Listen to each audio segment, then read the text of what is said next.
India Global Week, from the 9th to the 11th of July, is where India meets the world and where the world meets India. And I think this is a fantastic opportunity, obviously, in terms of bringing UK-India relations and our partnership together. And of course, we've all been going through a terrible period over the last 4 months or so with COVID, but also we are now moving into the post-COVID world in particular. And while we continue to, in our own countries, deal with some of the hardships, obviously, from a people perspective, our condolences to both our countries for the devastating loss of lives. But this is still an important time to look to the future, to really embrace our shared challenges and opportunities, but to build upon, I think, our values and our shared relationships. And there's no doubt when it comes to the UK and India, there's been a lot of work that's taken place, if I may say so, over the last decade, in terms of strengthening political and economic ties through that living bridge between our two countries. And now, of course, I think we have to go into the next phase post-COVID with our eyes wide open as the world is changing, to actually be more engaging, to be outward facing, and really to join up, I think, with India in a way in which we can really move our agenda together when it comes to people and prosperity. So can you tell me how the UK's new immigration system affects Indians who want to come to work in the United Kingdom, and how will it differ from the past? Well, this is a fundamental change as of the 1st of January 2021. So we're changing our immigration policy in an unprecedented way. This is the biggest change that we're seeing since, believe it or not, since 1971 in the United Kingdom. So this is one of those seismic moments for us.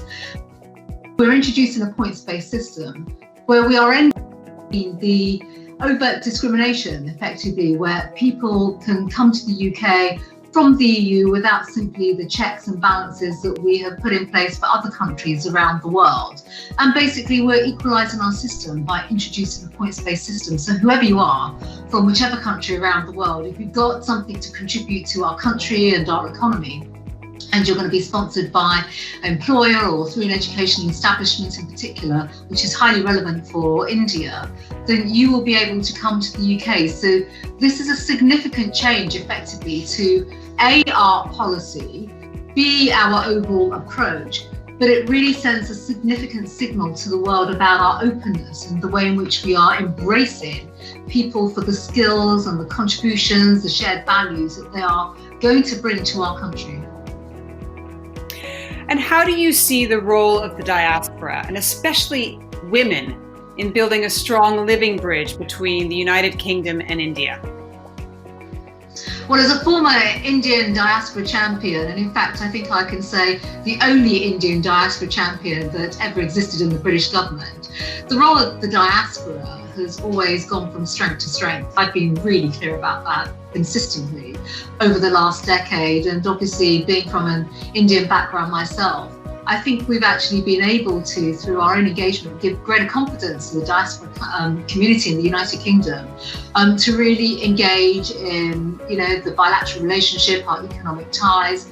But I think from also the role, as you've touched on, for women in particular, look, we all bring a wide range of skills and talents, diversity, culture, community, a sense of shared values. They're crucial in terms of how we bring our two nations together as we move from this post-COVID world into a world where we have, I think, many more, not just engagements, but the chance to really build bridges, to share our experiences, to share the talent and the skills that we have across both countries, and actually to just strengthen our relationship. Our countries are very strong at this already, but I just think we can take this to a completely new level. And I want to do everything that I can, not just as a government minister, but also as a member of the diaspora community in the United Kingdom, to ensure that I'm part of that. And, I will always continue. My commitment is very strong to the diaspora community of all ages, of all backgrounds, of all genders, that we absolutely work together to strengthen that commonality and our shared bond. Thank you so much, Home Secretary, for being with us here during India Global Week and addressing those issues around the diaspora, building back better in a post-COVID world. And we're really interested to continue our dialogue. So thank you very much. We're going to close this session now. Thank you very much.